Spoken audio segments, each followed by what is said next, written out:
Bonjour, bonjour bien-aimés dans les seigneurs.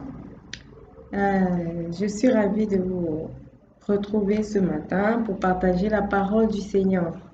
Nous sommes toujours dans notre méditation quotidienne à travers les lecteurs de la Bible. C'est un calendrier qui nous permet de lire et méditer la parole de Dieu tous les jours. Moi, c'est votre sœur Fallon Ndai.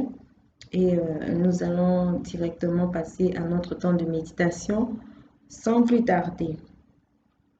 Nous allons prier. Éternel Dieu Tout-Puissant, nous sommes devant ta face, nous te remercions parce que il t'a plu de nous donner le temps, Seigneur, de méditer, de parler de toi. Merci Seigneur Jésus pour ces instants combien merveilleux et bénéfiques pour notre vie spirituelle. Parle à notre cœur, parle à notre esprit, Seigneur, que nous puissions être attentifs à ton message pendant ces temps de méditation. Au nom de Jésus-Christ, Amen. Amen. Aujourd'hui, nous méditons dans notre calendrier aujourd'hui. Nous propose le livre de 1 roi, chapitre 18, et le verset 19 et le verset 1 à 19. Donc 1 roi chapitre 18, verset 1 au verset 19. Je vais prendre le temps de tout lire. Bien des jours s'écoulèrent et la parole de l'Éternel fut adressée à Élie dans la 3e année. Va, présente-toi devant Akab et je ferai tomber de la pluie sur la face du sol. Et Élie alla pour se présenter devant Akab. La famine était grande à Samarie. Et Akab fit appeler Abdias, chef de sa maison. Or Abdias craignait beaucoup l'Éternel. Et lorsque Jézabel extermina les prophètes de l'Éternel, Abdias prit 100 prophètes qu'il cacha 50 par 50 dans une caverne et les avait nourris de pain et d'eau. Akab dit à Abdias, va par le pays vers toutes les sources d'eau et vers tous les torrents.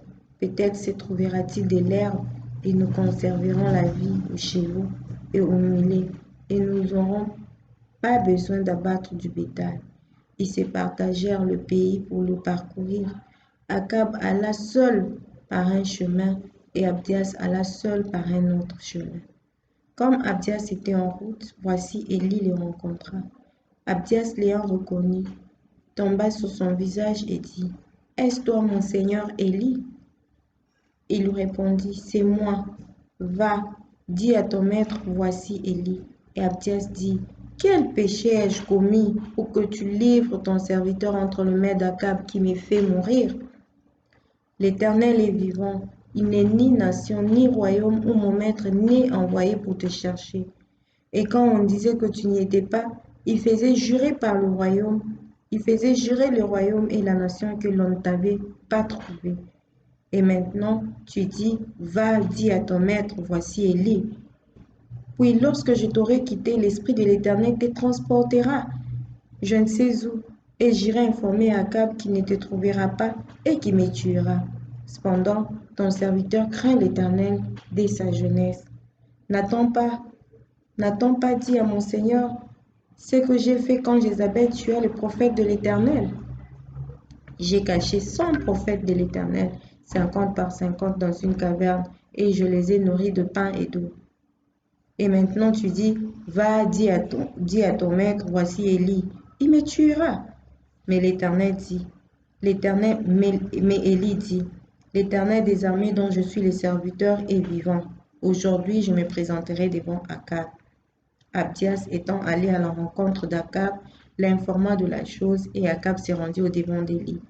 À peine Akab aperçut Élie qui lui dit, « Est-ce toi qui jettes le trouble en Israël ?» Élie répondit, « Je ne trouble point Israël, c'est toi au contraire et la maison de ton père, puisque vous avez abandonné les commandements de l'Éternel et que tu es allé après les Baals. Fais maintenant rassembler tout Israël auprès de moi à la montagne du Carmel, et aussi les 450 prophètes de Baal et les 400 prophètes d'Astarté qui mangent à la table de Jézabel. Amen. Nous venons de lire notre long passage, 19 versets. Bon, parfois, des longues lectures sont ennuyantes, mais ça valait la peine que nous puissions faire une bonne méditation. Donc là, nous allons passer à notre temps de méditation. Nous allons voir c'est quoi la question du jour. Comme ça, à partir de cette question, nous pourrons passer à la méditation, donc réfléchir au test. Et en trouvant ces réponses, nous serons en même temps en train de méditer. Parce que la méditation, c'est la réflexion au texte. Nous allons revenir pour trouver des réponses et ainsi, nous allons faire notre méditation. Sans plus tarder, je vais à la question du jour. La première question du jour, c'est de quoi ou de qui nous parlent ces versets.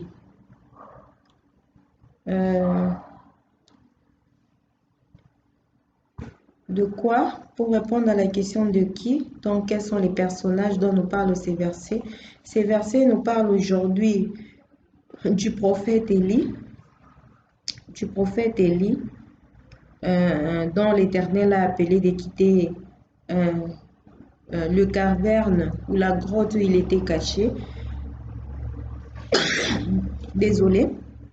On nous parle aussi du roi Akab, roi de Samarie, en ces temps-là. On nous parle aussi de Abdias, qui était chef de la maison du roi Akab, mais quelqu'un qui craignait beaucoup l'Éternel, mais au service d'un roi si compliqué. On nous parle aussi indirectement de Jézabel qui exterminait les prophètes de l'Éternel. C'était la femme du roi Akab. Et je crois que ce sont les personnages clés dans ce passage. Je ne sais pas si vous pouvez trouver d'autres.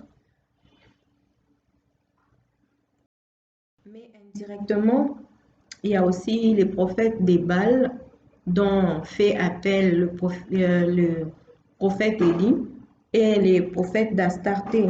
Donc les 450 prophètes de Baal et les 400 prophètes d'Astarté qui mangeaient à la table de Jézabel. Ça, c'est au verset 19. C'est un peu ce que je trouve par rapport à cette question. La deuxième question, bon, la première question nous aide juste à comprendre le texte avant d'entrer parce qu'on doit comprendre de qui ou de quoi. Maintenant, à la question de savoir de quoi nous parlent ces versets, là on quitte des personnages.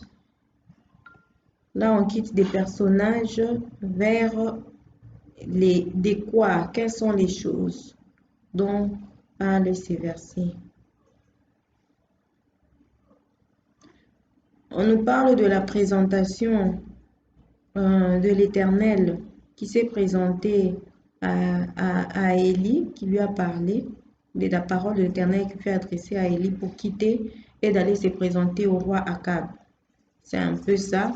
Et de comment le roi Akab, voyant la faim, et Abdias, ils se sont dit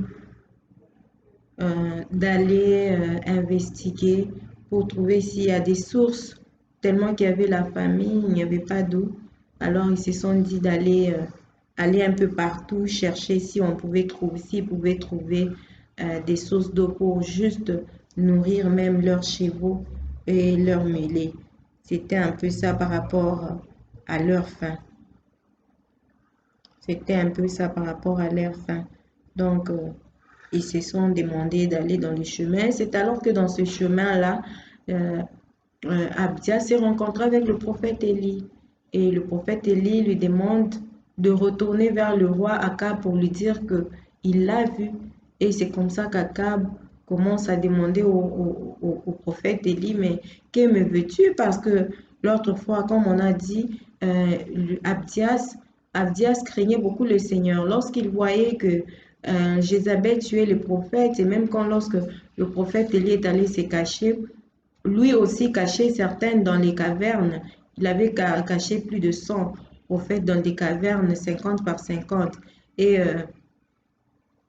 Aujourd'hui, s'il rentrait devant le roi pour lui dire que j'ai vu le prophète Élie, mais il en aura affaire au roi parce que le roi voulait tuer tout le monde. Mais comment est-ce que quelqu'un est vivant? C'est comme ça que Akab dit, mais tu veux me faire tuer parce qu'autrefois, nous avons dit qu'il n'y avait aucun prophète, on a tout tué, tout le monde est tué. Et aujourd'hui, tu viens faire dire que on t'a retrouvé, donc tu veux me créer des problèmes.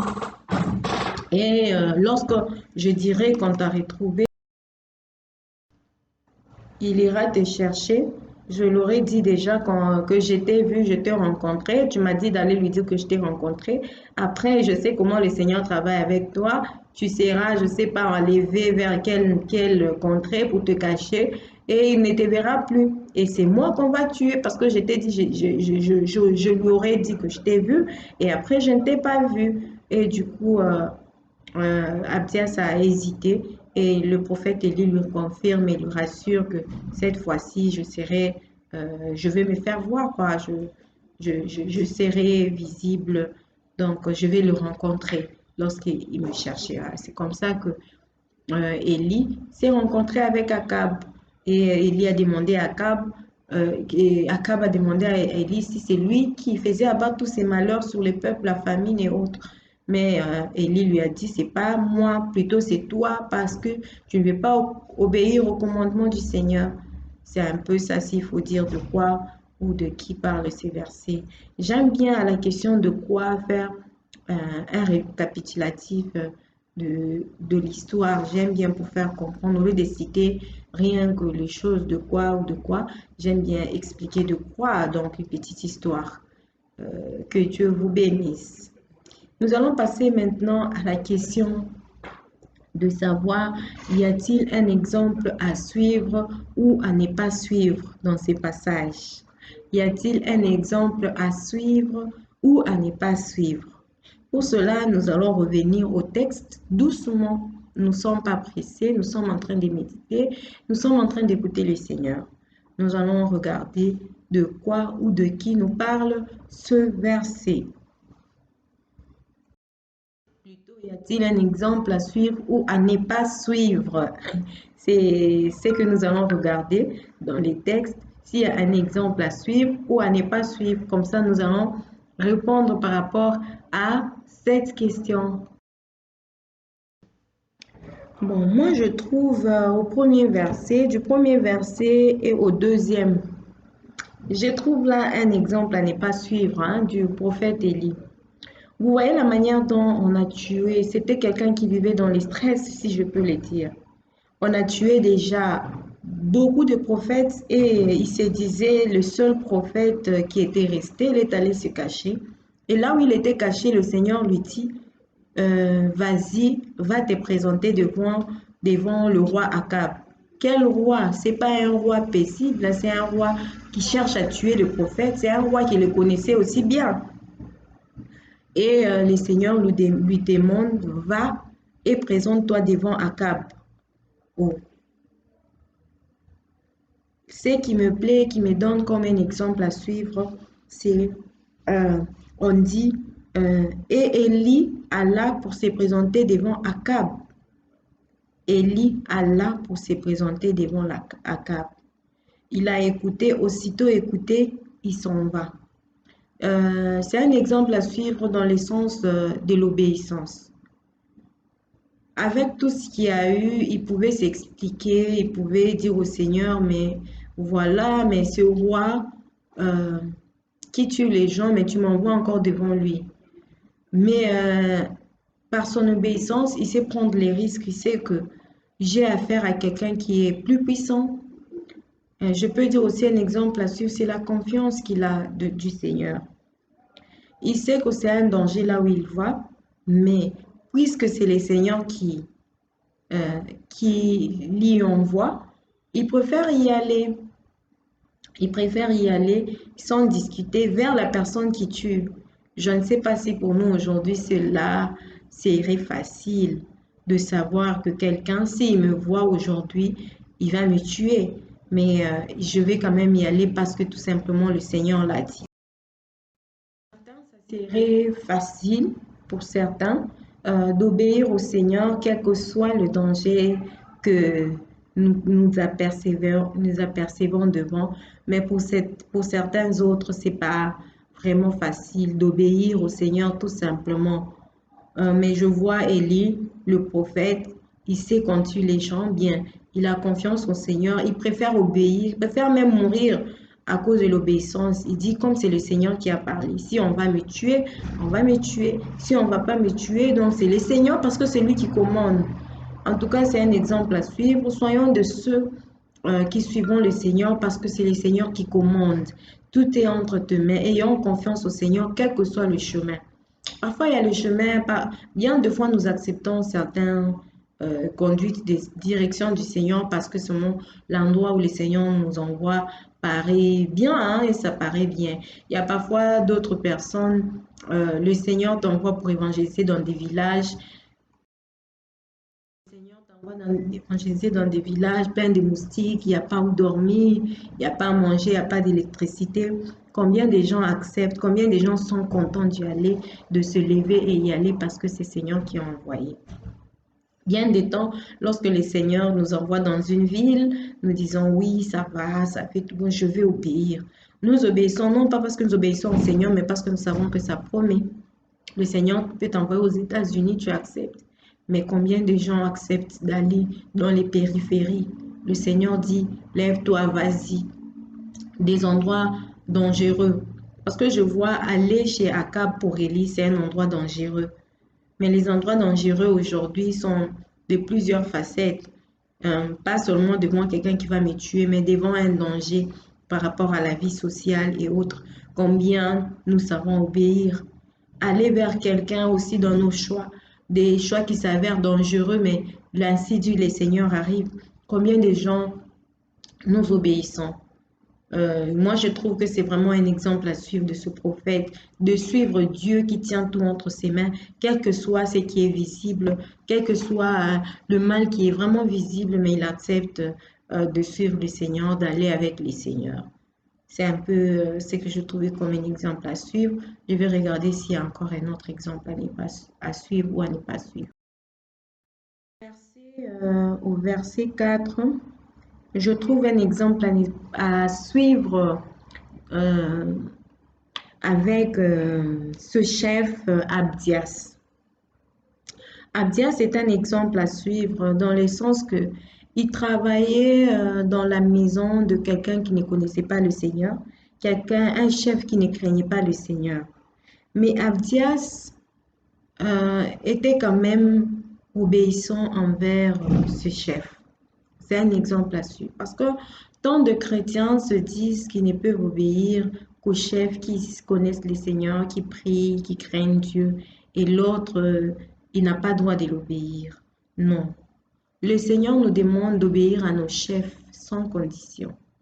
Je vois Akab lorsque le chef l'envoie, son chef est plutôt Abdias, lorsque le roi Akab l'envoie, il obéit, il obéit, il obéit. C'est un exemple à suivre. Et aussi un deuxième exemple à suivre, c'est que lorsqu'on est dans la maison, lorsqu'on sert un chef qui n'est pas chrétien ou qui ne suit pas les œuvres du Seigneur, on est quand même ambassadeur ou on est quand même intercesseur ou on est quand même quelqu'un que Dieu a mis pour sauver d'autres personnes. Parce que si je vois là où on voulait tuer tous les prophètes, mais Abdias était là pour épargner certains. Nous voyons certains comportements dans nos sociétés, oui, là où nous travaillons, dans plusieurs environnements. Lorsque nous nous retrouvons devant un chef qui maltraite les autres, nous sommes aussi de ceux qui vont accuser ou parler en mal pour se faire accepter. Ou nous allons aussi attiser le feu pour que les autres soient persécutés. C'est un comportement malheureusement qui se répand de plus en plus dans le monde et même dans les milieux chrétiens et même les soi-disant chrétiens dans les églises quand ils se retrouvent dans les milieux sociaux, plutôt, ils changent de comportement. Au lieu d'être des personnes qui pourront être là pour sauver les autres ou pour atténuer la situation, ils sont là comme des personnes qui enveniment encore plus. Ce que je vois à Dias, si vraiment il voulait se faire accepté par son maître, il pouvait être celui qui dit non, mais moi je connais, moi j'ai vu. Parce qu'Abdias craignait le Seigneur et priait. Il pouvait dire moi je connais les secrets, je connais où ils sont.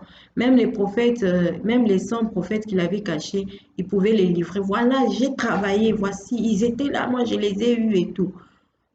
Il les a cachés et il n'est pas venu dire que voilà, je les ai cachés ou changés. Aujourd'hui, nous voyons des gens, lorsque ils peuvent s'entendre, donc faisons ceci, et après il va dire, bon, j'étais avec eux, ils ont dit ceci, cela, le roi, voilà ce qu'ils ont dit, et même moi-même, je les ai cachés, ils sont à tel endroit et tout.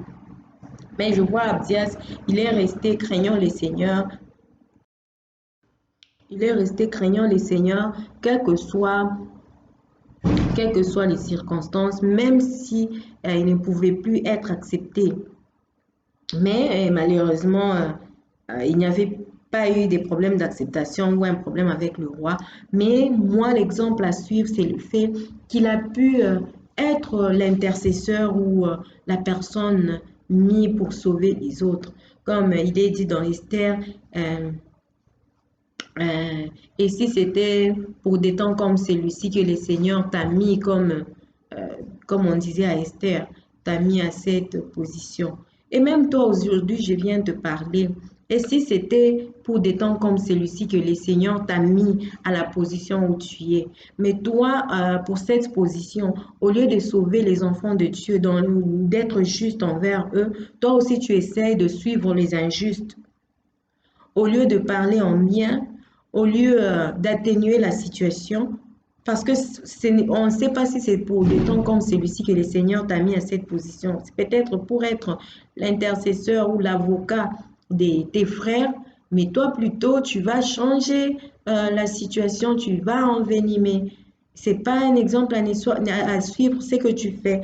Plutôt, tu devais suivre l'exemple de ce chef Abdias qui était là comme avocat, qui allait parler en bien, qui allait cacher même certains prophètes et pour atténuer la situation. C'est un peu ça, je trouve, comme exemple à suivre dans les chefs du roi et plutôt de ses serviteurs, du chef Akab, du roi Akab qui s'appelle Abdias. Et aussi, l'exemple à suivre toujours chez Abdias, c'est qu'il craignait beaucoup l'Éternel. On dit il craignait beaucoup l'Éternel. La crainte du Seigneur, la crainte de Dieu est le commencement de la sagesse. Nous devons craindre l'Éternel et même beaucoup le craindre. Beaucoup les craindre, beaucoup avec tremblement. Nous devons craindre l'Éternel. Et je trouve que c'est un exemple à suivre. Il était à un endroit où il pouvait changer de camp. Il était dans un milieu de païens. Il travaille, on lui donne l'argent par quelqu'un qui ne connaît pas le Seigneur. Sa femme ne connaît pas le Seigneur et tout. Mais malgré ça, il est resté craignant l'Éternel. C'est un exemple à suivre. Craindre l'Éternel malgré tout. Un exemple à ne pas suivre, c'est au verset 5, là où le roi Akab dit à Abdias d'aller vers les pays, vers toutes les sources d'eau et vers tous les torrents. Peut-être se trouvera-t-il de l'herbe et nous conserverons la vie aux chevaux et aux mulets et nous n'aurons pas besoin d'abattre du bétail. Il a faim, il y a la famine qui s'abat sur le pays et même cette famine, euh, c'est le Seigneur qui avait... c'est le Seigneur qui a fait ça par la désobéissance.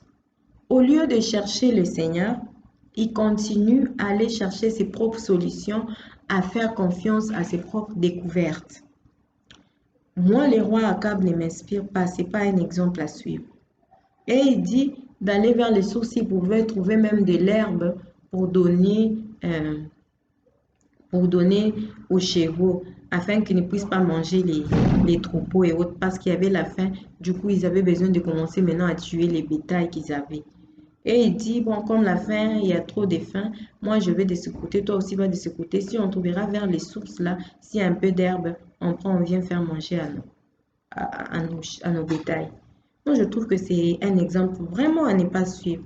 Lorsque tu sais bien que ces malheurs viennent de l'Éternel, mais la solution ne viendra pas de ta propre, je sais pas, de ta propre science, de ta propre découverte, tu ne peux plus avoir confiance en toi. C'est qu'il faut se revenir au Seigneur, puisque même l'herbe, c'est le Seigneur qui le fait pousser. C'est le Seigneur qui les fait pousser. Et la faim, c'est le Seigneur qui a mis la faim dans le pays. Mais si tu continues à chercher la solution de ta propre voie, de ta propre manière, tu n'en trouveras pas. La solution ne vient que de l'Éternel. Fais de l'Éternel tes délices, te donnera ce que ton cœur désire. Cherche-le lorsque tu es dans des problèmes. Le prophète Élie n'a pas bien agi. Il est allé chercher la solution à lui-même, mais il sait que la fin, c'est le Seigneur qui a amené. En tout cas, changeons, soyons de ceux qui cherchent la solution au Seigneur. La solution se trouve auprès du Seigneur. L'exemple à suivre, c'est le prophète Élie lorsqu'il rencontre Abdias. Il n'a pas craint. Il a exposé la vérité. Quand Akab lui dit, c'est toi qui fais abattre ces malheurs sur ces pays. Mais il a dit, non, non, c'est toi. C'est toi. Moi, c'est toi là, ça m'encourage. C'est un exemple à suivre. Lorsque c'est la voix du Seigneur, lorsque c'est la vérité, il dit c'est toi. Et c'est toi devant qui? Devant quelqu'un qui lui est élevé en dignité sur cette terre. Donc, le roi. Aujourd'hui, même un chef d'entreprise, on n'est pas, on n'a pas la force de lui dire c'est toi lorsqu'il fait quelque chose de mauvais. On ne sait pas, on ne sait plus dire la vérité. On aime se cacher, aller de gauche à droite. Mais je vois Élie courageux, expose la vérité et dit que s'il y a la faim dans ces pays, c'est à cause de toi parce que tu n'as pas obéi aux règles du Seigneur. C'est un exemple à suivre que de dire la vérité lorsqu'il faut la dire, de dire toujours la vérité lorsqu'il le faut. Et Élie l'a fait et il a dit devant le roi que le malheur vient de lui. Parfois, il y a des gens qui cherchent à troubler les choses ou à jeter, à jeter la faute aux autres, mais sachant leur dire la vérité que s'ils changent, les choses pourront changer. C'est un exemple à suivre. Quelle vérité Dieu me révèle-t-il? La vérité que Dieu me révèle est que lorsque nous commettons ce qui est mal, c'est au verset 19, au verset 19, au verset 18 plutôt, Élie répondit, je ne trouble point Israël, c'est toi au contraire et la maison de ton père, puisque vous avez abandonné les commandements de l'Éternel et que tu es allé après les Baals. Lorsque nous cessons de nous concentrer sur le Seigneur, lorsque notre intention est tournée vers d'autres dieux, euh, vers des idoles, nous serons toujours troublés. Et les troubles dont parle le roi ici, c'est la faim. Et il dit que c'est toi qui as troublé, mais Élie lui dit que non, c'est parce que toi, tu as abandonné les commandements de l'Éternel. Chaque fois que nous abandonnons les commandements de l'Éternel, nous sommes troublés. Parce que les commandements de l'Éternel nous donnent la paix. Les commandements de l'Éternel nous montrent le chemin à suivre. Les commandements de l'Éternel nous amènent au but à coup sûr. Ça nous dit où toucher et où ne pas toucher. Chaque fois que nous abandonnons, eh bien, les malheurs s'abattent sur nous. Et nous ouvrons la porte au malheur, à la famine et plusieurs mauvaises choses. Donc, soyons de ceux qui observent, qui continuent à observer les commandements du Seigneur parce que ça va nous procurer tout ce dont nous avons besoin. Tout ce dont nous avons besoin se trouve dans les commandements de l'Éternel. Donc, soyons de ceux qui suivent ces commandements. C'est un peu ça que je trouve comme vérité que Dieu me révèle. Nous sommes à la fin de notre temps de méditation. Comme je l'ai dit souvent, il y a plein d'autres choses que vous aussi vous avez trouvées pendant la méditation. Mais je vous prierai de les Partagez dans le commentaire, de toujours partager, parce que nous partageons la parole de l'Éternel. Moi, je partage ce dont le Saint-Esprit m'a parlé. Tu as aussi sûrement d'autres choses, d'autres richesses que moi, j'ai pas, par exemple, sur lesquels moi, j'ai pas attiré attention, mais tu en as, ça pourra toujours nous construire. Donc, je voudrais c'est que dans les commentaires, tu puisses aussi partager et ainsi tu vas nourrir un cœur qui en a besoin.